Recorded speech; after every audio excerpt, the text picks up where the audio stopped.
This is A to Z with Mark Zinno, part of Locked On Sports Atlanta, and it starts now.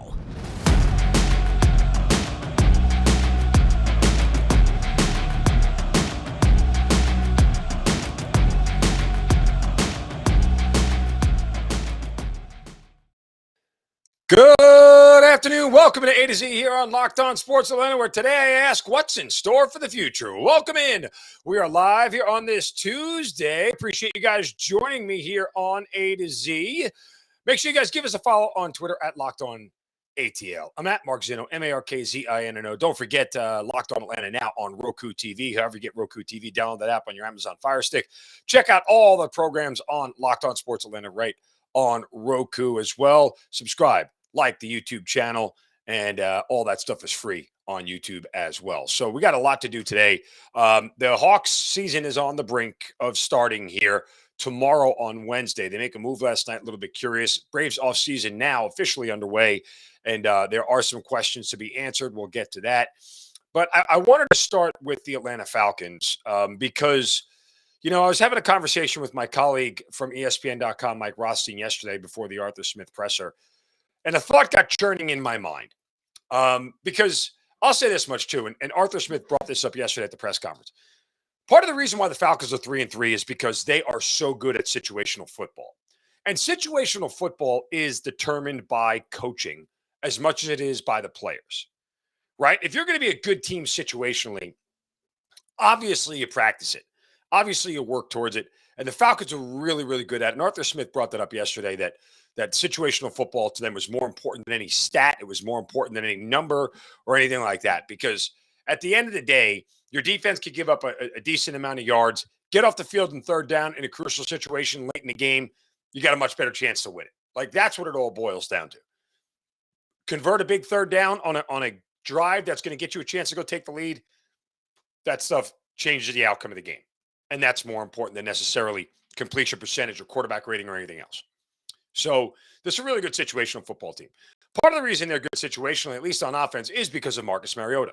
You can't deny that at this point in time. He's been able to move the sticks. He's been able to make big plays when they need it. You can go back to the completion of OZ in the Cleveland game. You go back to the 3rd and 12 yesterday that he scampered for 15 yards on. Like, all those things are part of the reason why they're good situationally. And this sort of led to a conversation about Mariota. And we've said this now for 2 weeks that the Ritter conversation is dead. He's not playing this year until the Falcons are eliminated from playoff contention, or, you know, Marcus's play gets so bad that over the course of a 3 or 4 week span, he's hurting the team. And I don't think you're going to get to that point. It would have to take a very ominous turn. So here's the big picture question, because I've said repeatedly, guys, take a 30,000-foot view with this team all season long, right?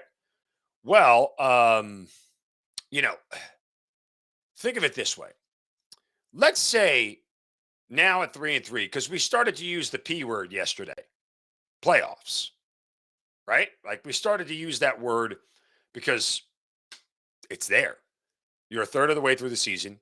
You're 500. You're tied for first place in your division, and you have a chance to do something not many people thought you could do, and that's make the postseason. So let me ask you this, folks, and I want you to think about this big picture. If Marcus Mariota and the Falcons make the playoffs this year, can you move off of him next year and go to Desmond Ritter? Or do you have to re-sign him, extend him, and keep him? A lot of teams are extremely hesitant to move off a starting quarterback that gets you to the playoffs, sometimes to their detriment. It's an interesting question to ask. You know, 2 things have now happened. Remember what we thought, and you have to go back. This is what we thought. I'm not saying they thought this inside the building. This is what we thought. But we thought that, you know, Mariota was a bridge quarterback. He was a Band-Aid. We figure out what we have with Ritter, and if we don't, then we draft another high-level quarterback this year in what we expect to be a very deep quarterback draft. That was sort of what we thought. Or at least what I thought, to a certain extent, was one of the paths long-term for the team. Well, if Marcus Mariota makes the playoffs with this team, he's not a bridge quarterback anymore. He's your starter. And do you want to stay there? How do you get off a quarterback who took a team that was predicted to win 5 games this year, maybe 6? And when he gets you to the playoffs with 9 or 10 wins, how do you move off of him in favor of a player who's never taken a snap in real time in the NFL and Desmond Ridder? 49ers tried to do it. Their quarterback took him to a Super Bowl. They didn't just take him to the playoffs. They took him to a Super Bowl. They tried to move off of him. They're back on him. Now, it's because of injury, but, it's not an easy thing to do. The Ravens moved off of Joe Flacco in favor of Lamar Jackson. Most people would tell you that's the right move.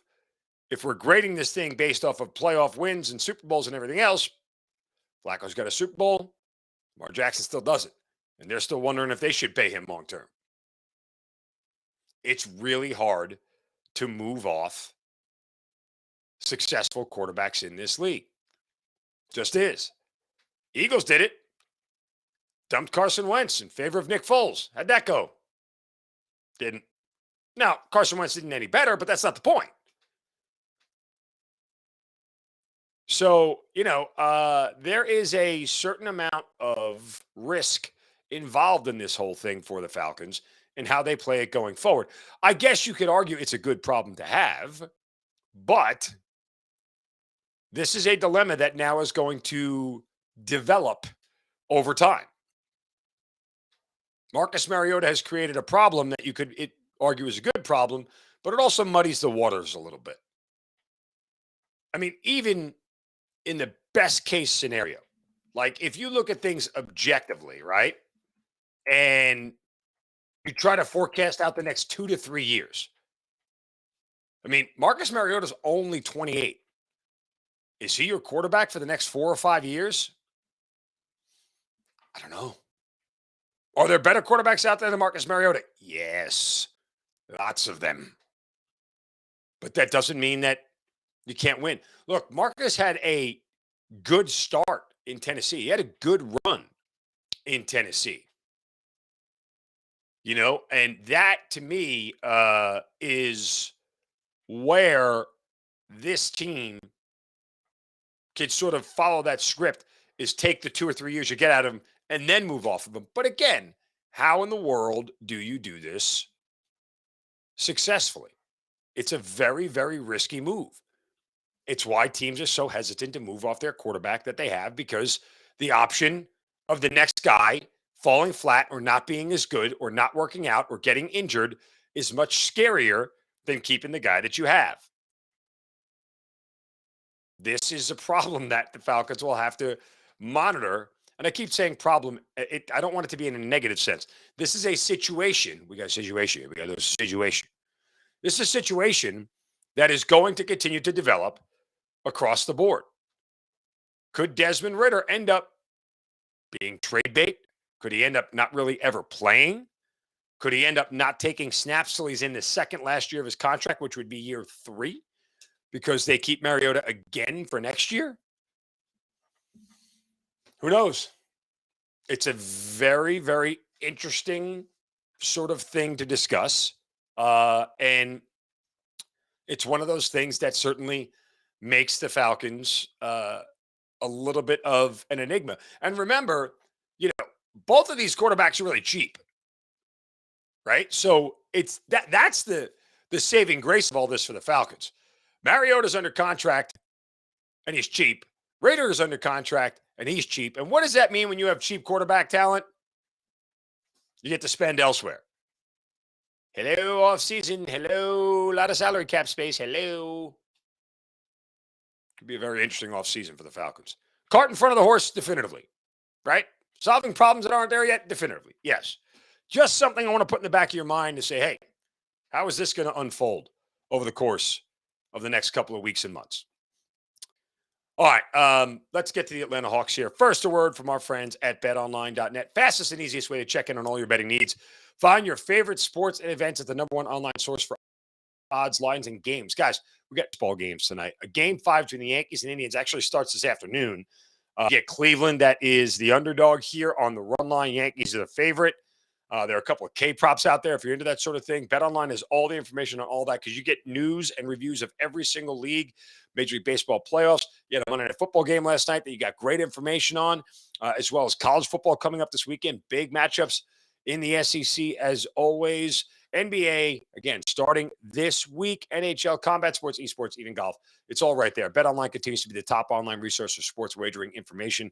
You can get live in-game betting tips, scores, podcasts, and podcasts are great. It's a great way to do research, to hear people work through their processes and their handicaps. They've got you covered at BetOnline. Head to BetOnline today or use your mobile device to learn more about the action that is happening today. BetOnline, where the game starts. All right. Interesting thing that happened. I was watching Monday Night Football last night and just sort of, because the game was a little bit of a, it was like that. I was just scrolling through Twitter and somehow I missed like dinner and everything else and doing some chores around the house that I guess around 6:00 last night, the Atlanta Hawks signed DeAndre Hunter to a 4-year contract extension right before the 6 p.m. deadline. 4-year deal worth $90 million guaranteed, up to $5 million in incentives. Salary start at just $20 million per season. They escalate from there. Okay. Hunter, who's only 24, averaged 13.3 points, 3.3 rebounds, and 1.3 assists in 53 games last season. Hunter is often injured over the last 2 years, which is a maximum of 164 games. He's only played in 76. They play 82 games a season, which means over the last 2 years, he hasn't even played a full season. All righty then. Here we go. I was a little perplexed by this. Not because I think it's necessarily a bad move. I'm going to keep saying I don't think this is a terrible move. I don't think this is a terrible decision. What I think is, I hope this is part of a bigger picture that I'm not seeing yet. I mean, for all the consternation and all the attempts to get rid of John Collins, who by all accounts is probably a better overall player than DeAndre Hunter. There was equal consternation about how much you wanted to extend Hunter and whether he was going to be a key part of this team going forward.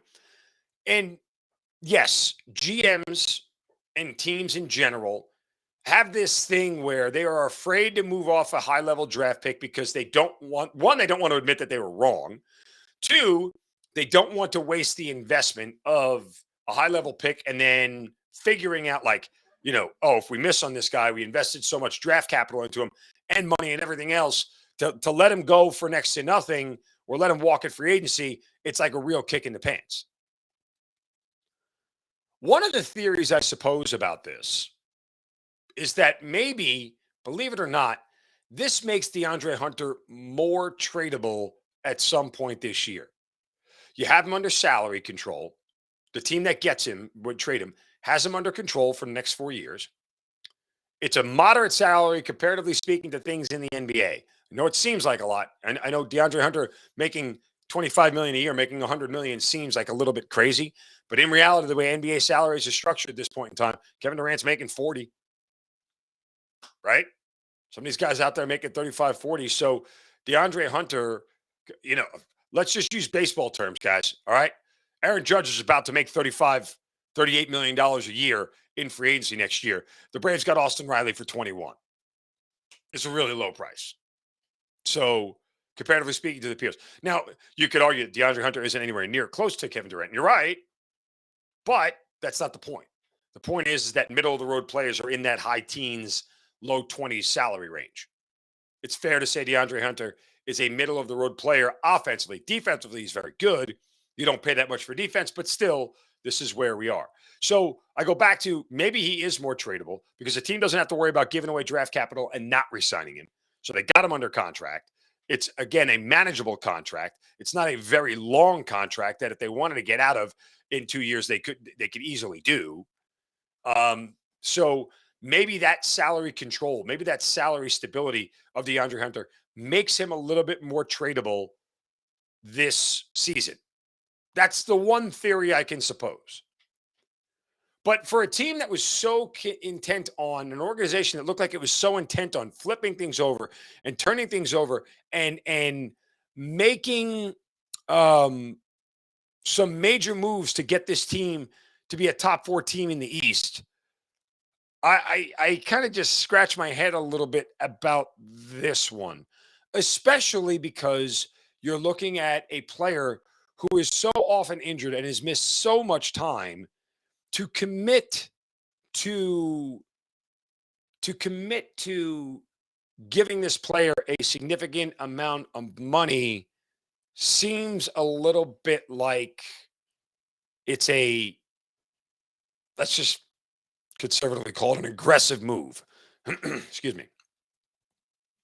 I mean, I'm a little perplexed by it. Like, I'm not even going to lie. Like, I'm still trying to process what all this is. If it's as simple as, hey, we're keeping Trey, John Collins, DeAndre Hunter, Clint Capella together, and we're going to continue to go at this thing. Okay. I don't know if that's the best philosophy. I don't think it's a very sound philosophy. I don't think it ever makes you in the next, let's say 2 seasons after this one, a top 4 team in the East. I'll say it again. If you're not going to be a top 4 seed in the East, you literally have no chance to get to the finals. None. You're not going to get through 2 of the other top 4 teams to get there. You're just not. Sorry. It's not going to happen. They're considerably better than you are. And I'll go back and I'll say it again. The worst thing to happen to the Hawks was them beating Philadelphia in the playoffs 2 years ago. Beat the Knicks, fine. Beating the Knicks doesn't count for anything, and I'm a Knicks fan. Beating Philadelphia, that was the Joel Embiid, Ben Simmons team. Beating them raised the bar of expectations for this team way above where it should have been. Their win total this year, guys, set at 45.5. I mean, if they exceed that, at best, they're a 5 seed. You got to figure there are at least 350 win teams. And then there'll be a 47, 48 win team. There might even be a 60 win team in the East. And oh, by the way, we keep talking about Milwaukee, we keep talking about Boston, and we keep talking about Miami. And guess what? We keep forgetting about that Nets team that will have Kyrie Irving and Kevin Durant on the floor for all the entire season this year due to stupid vaccine, New York moronic stuff last year. I mean, who knows if they're going to work? All I do know is that when you have 2 of the top 15 players on your court, on the court at the same time for your team, you're probably going to be pretty good. So I can't say I wholeheartedly understand the move here for DeAndre Hunter, but I mean, whatever. I hope there's a bigger plan here that I'm missing. That's all I'm going to say about it. I genuinely hope that there's a bigger plan that I'm missing. All right, let's get to something that the Braves have said that I think has people trending in the wrong direction. But first, shovels of wisdom. Brace yourselves, because it's time for the shovel of wisdom.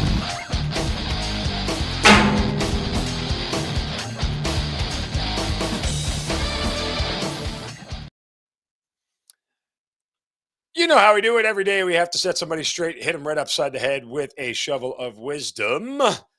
And today my shovel goes to Rob Manfred and Buster Olney. Yeah, we'll give out 2 today.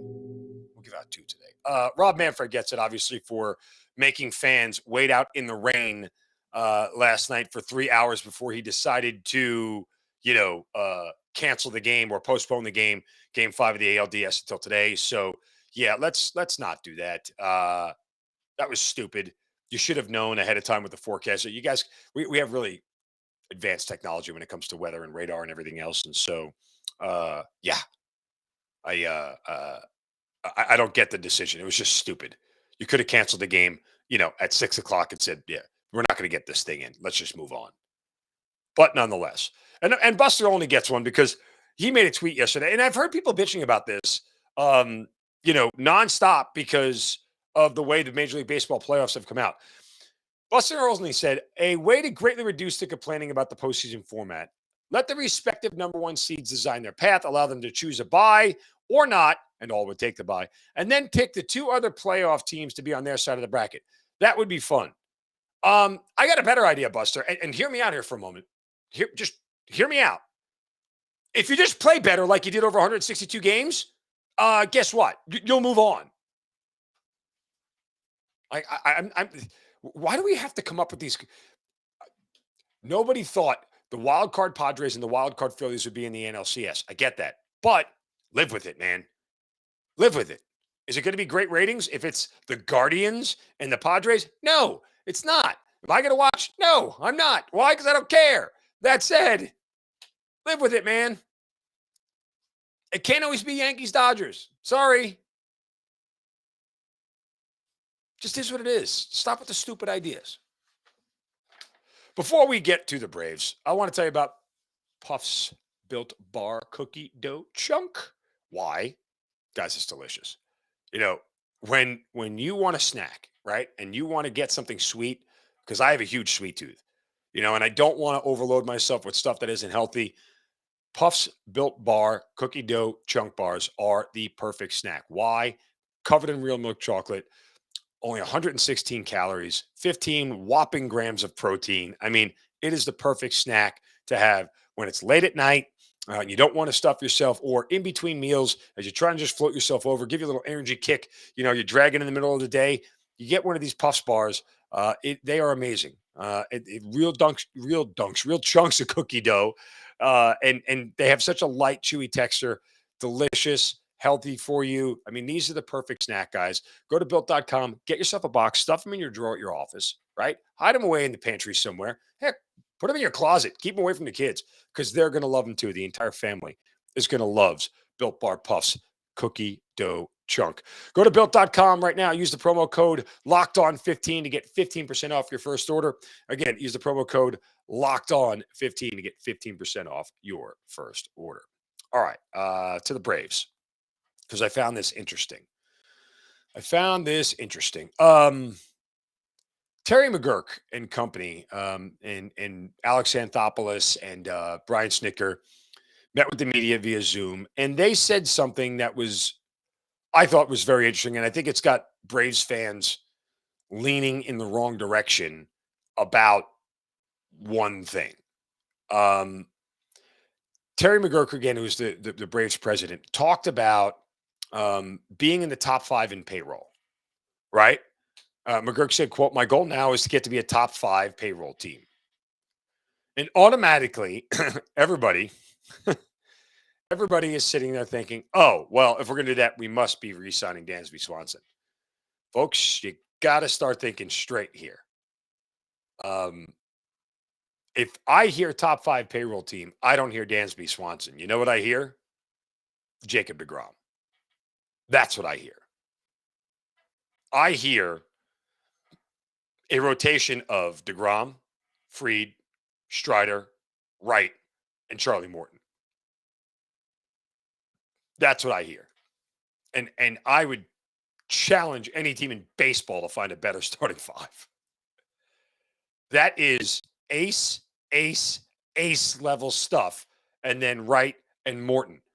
And Wright is a pretty darn near good number 2 starter. And in reality, he's your number 4 on this staff. That's what I hear. I don't hear Dansby Swasnon. Objectively, would you rather have Jacob deGrom or Dansby Swasnon? Whoa. Yeah, that's a Jacob deGrom kind of. For me, that's deGrom, 100%. Team hits enough home runs. You could pay Vaughn Grissom next to nothing and let him play short. And I don't care if the production drops off. I'm not saying Vaughn Grissom's as good as Dansby Swasnon. Dansby Swasnon is top 5 shortstop in this league. Fine. Jacob deGrom is one of the top 5 pitchers in this league. Would you rather have the better pitching or the better shortstop? Me, I'll take the better starting pitching. Always. Always. I mean, do the Braves probably have a lot of confidence in Vaughn Grissom? Yeah. Should they? Absolutely. Do they think he would be a one-for-one replacement for Dansby? No, I don't think they think that. I just think the upgraded starting pitching is a lot better. You know, I mean, that's really what it boils down to. So, you know, When I hear top 5 payroll, I hear you're going after the biggest names out there. That's what I hear. Now, is there a world where they could get both of them? Sure. But that takes you to top 5. That takes you like top 2. Because the Braves payroll right now is at like 180 million. Add 25, 27 for Dansby. That puts you at, right over 205. And then Jake DeGrom's being at 230. You're like the highest payroll in the league. 230, 240, you're at the highest payroll in the league. I don't think they're going to go there. I think you get one. We'll see. To me, that's really, really interesting. And it's an interesting thought process. And the Braves have this sort of cash cow with the battery, and Terry McGurk even talked about it. They got this great place to come watch a baseball game. And this sort of model, I think a lot of other teams are going to do. Listen, I grew up a Yankees fan. Going to Yankee Stadium as a kid was great. There was one bar next to it, and it was in a bad neighborhood in the Bronx. Now they've built up the neighborhood around Yankee Stadium now to make it a little bit nicer and a little bit more amenable, and there are other bars around it. But there's nothing better than being able to go out to a Braves game. You can have dinner somewhere, have a couple of drinks, walk across with your kids. You're in a safe area the whole time. Nothing bad's going to happen. You're not going to get carjacked or anything like that. Like, it's just a really amazing way to go watch a baseball game. And so they have this cycle of the battery money coming in. Attendance keeps going up. Money going through the battery, and the Braves get all of it. I mean, it's a cash cow. They have an advantage over a lot of other teams in Major League Baseball. And the crazy part is they don't even own their own regional sports network. The Yankees do. The Cardinals own theirs. There's a couple of other teams out there who own their own television network. The Orioles do, along with, the Nationals the Nationals aren't on it, but the Orioles own MASN, the Mid-Atlantic Sports Network. Those are things that churn out money for you. You get an extra stream of revenue by owning a television station. So Braves have their own stream of revenue from the battery. It's kind of like the same thing. I want to remind you guys to check out Locked On Falcons. Why? My buddy Aaron Freeman does a fantastic job every single day, and we appreciate you guys making Locked On Falcons your first listen every single day during football season. But make sure you check out key NFL predictions every Friday at Locked On NFL. Locked On's local experts give you the inside scoop on the 5 biggest games of the NFL weekend, including Sunday and Monday Night Football, plus betting advice from the field's leading betting experts, Bet Online. Follow NFL Key Predictions every Friday at Locked On NFL, available on the Odyssey app, YouTube, and wherever you get your podcasts. That'll do it for us here today on this Tuesday. Back tomorrow for a Wednesday edition. Again, don't forget to check us out on Roku TV. Subscribe to the YouTube channel. Give a thumbs up to all the content. We're free on YouTube, wherever you get your podcast. You search Locked On Sports Atlanta. Check out all the shows on the Locked On Sports Atlanta network. This is A to Z. You guys have a wonderful Tuesday. Don't take any crap from anybody. See you.